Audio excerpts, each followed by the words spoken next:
Meeting as my administration continues to deliver for the American people, despite the radical left lunatics that shut down our government. You have Democrats that they've lost their way. They have no leadership. We don't even know who to deal with over there. At least they know who to deal with. We have no idea who we're dealing with over there. It's like they have no idea what they're doing. Republicans have voted repeatedly to pass a clean, nonpartisan bill to reopen government at the same funding levels. We're not going to do anything only good for health care. We're really, I think, become the party of good health care. And they keep using health care as a cudgel. They want to try and get everyone thinking about health care. We're the ones that are saving health care. In fact, one of the things we're doing is we're going to be reducing the cost of medicines by 100%, 200, 300, 500%, and even more than that, because as you know, we're in the process of favored nations right now. We've exercised a clause because we were subsidizing the entire world. The entire world pays a fraction of what the United States has been paying. And we've already, numerous Pfizer and other companies have already signed. And other countries are a bigger problem because they've been getting a subsidized rate. We've been paying for years. This has gone on for 30 years. We've been reducing the rate of drugs for other countries because we've been paying much more than we're supposed to. And they used all sorts of ideas like research and development. I said, what about Germany? What about these other countries? Aren't they paying? No, we have to pay research and development. It was all nonsense, and I couldn't listen to it anymore. So it's a very radical, big, tough shift. Very tough. We got a lot of things going on there. But, you know, and you probably heard me say this in my first term, I think it was my third year, we reduced drugs from the beginning of the year to the end of the year. And I was so proud of it. I actually had a news conference to announce it, and it was 1/8 of 1%. Think of that, which is barely a reduction. But it's the first time in 28 years that there was a reduction in drug prices for the year. So from the beginning to the end, it was 1/8 of 1%. And I was so proud of myself. I did something that nobody else could do. But when I started to think about it, I said, doesn't make sense. And then I'm starting to look at numbers where a pill or a treatment or some pharmaceutical product is selling in Europe for 10% of what we pay for in New York City or in any one of our places and cities, states. And then I see people leaving for other countries to go buy their pharmaceuticals, where they make journeys to various other countries, including Europe, where they got the best bargains of all. And I put an end to it. It's over. And now we're, in major, I guess, disputes, but we're winning the disputes by a lot. With the countries, a couple of countries said, we won't do this. I said, well, it's unfair that we're paying 10%, and, you're paying just a fraction of what we're paying for the same product made in the same plant. And they said, well, we're not going to do it. I said, that's okay. You don't have to do it, but I'm going to put a tariff of 9% or 7% or whatever the amount of money is, and I'm going to put a tariff on your country for the amount of money that you're taking advantage of us for. No, you can't. I said, yeah, I can do that. I'm going to do that. And they would immediately agree.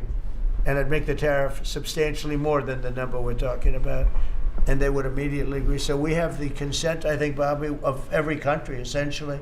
They know that if they don't do it, we're going to put a tariff on for double the price, and then they're going to do it. So we never had that before. You never had anybody in here that knew what the hell they were doing, I'll be honest. It really makes me angry, because for years and years, and this started many years ago, and basically we subsidize the world. So this is going to have a huge positive impact on Medicare, Medicaid, even Social Security. But anything where there's pharmaceuticals, drugs involved, it's going to have a tremendous impact. So we're going to get drug reductions of 100%. I told you 1/8 of 1% that I was proud of myself. Now you're going to get 100%, 150%, 200, 300, 400, 500%. You're going to get the biggest drug reductions that you've ever seen. And they're already, I guess they're starting to kick in, but we've made deals with numerous companies where And we're going for the full board. We want whatever the price is. So that would mean that the world price, because the world is bigger than the United States, a lot more people, but the world price will go up a little bit and our price will come down a lot. So if a pill sells for $10 in London and $100 here, the pill will go to $20 in London and $20 for us. It's pretty simple. And that is a number that nobody can even fathom. It's a little like tariffs. Nobody knew how big they were. Nobody knew until they started seeing the trillions of dollars that have come in. I don't know why they didn't understand it. It's something they should have understood. We were taken advantage of for years with tariffs, and now I don't want to say we're taking advantage, but we've become a very strong country because of the money that's coming in. Republicans have voted repeatedly to pass a clean, nonpartisan bill to reopen our government. And remember, at the same funding levels, both parties have supported in the past. So the radical Democrats have chosen to put the economy of our country. We have the best economy we've ever had. We had the best economy in my first term, but we have an economy that's blowing it away. And we have the Democrats that are trying to obstruct. They don't want to have a good economy. I don't think they want to have a good country. That's why they try and stop our law enforcement from doing what we did in Washington, D.C. Washington, D.C., we have a great, safe, beautiful capital right now. Beautiful. It's so safe. You can walk down the street. Numerous people standing before me were mugged. And you're not going to get mugged anymore. We have a safe capital, one of the safest. We took it from one of the most unsafe places to one of the most safe places in the country. And we also beautified it, and we're in the process of doing even more so. So we're very proud of our capital. Again, we were embarrassed by our capital. A lot of people being killed that come from Iowa, Indiana, Florida, that come up and they end up getting shot. They're not getting shot. We moved out 1,700 people approximately, right? Approximately 1,700 hardened criminals, career criminals. They moved them out. So Chuck Schumer and Hakeem Jeffries and the congressional Democrats are holding the entire federal government hostage. I will tell you, a lot of Democrats want to get this thing open too. They do. They're calling us, and they just want to get it open. And all we're doing is saying, just play the same thing until we get it straight. And they don't know how to go about it. I mean, and the problem is we really don't know who the hell is leading the Democrats. You have this AOC. I don't know her at all, but I watched her the other day. She said, well, if they want, they could come to my office. That's not leadership, you know. The only one that challenged her actually was Nancy Pelosi. Nancy's not looking too good. I don't know what happened to Nancy, but she's not looking great. But she was the only one. I give her credit. She was the only one that challenged her. But AOC said that they can come to her office and negotiate, the Republicans. And we're saying, oh, I didn't know she was in leadership.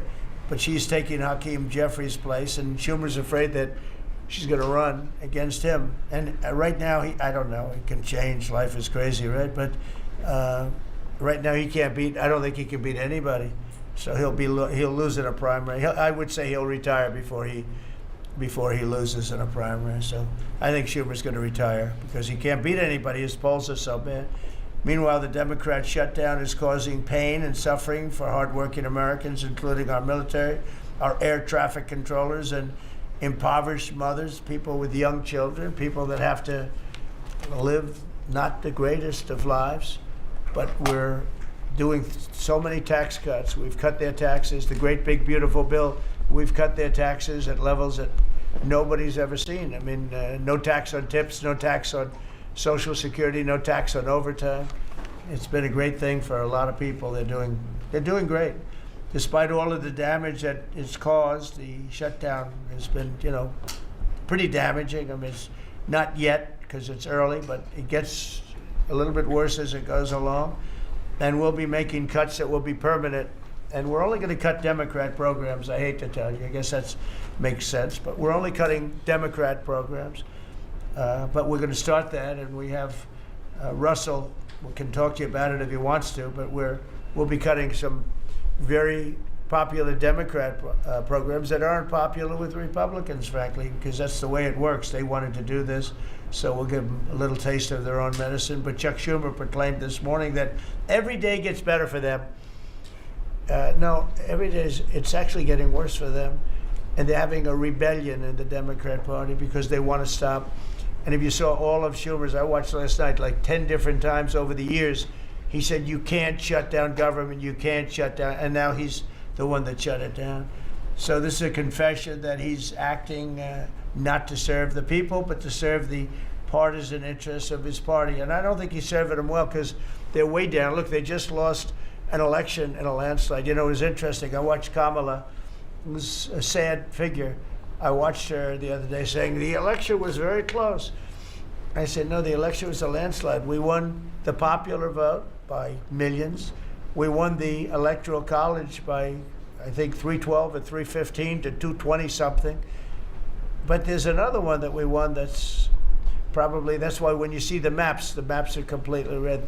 It's counties. The counties, we won at 2,505 to 525. So 2,500 to 525. That's called one of the greatest, biggest landslides in history. And that's one that people are using now as a primary. But literally, when you see it colored in, the entire country is red representing Republicans. So, you know, they go around, they just lie. And everything.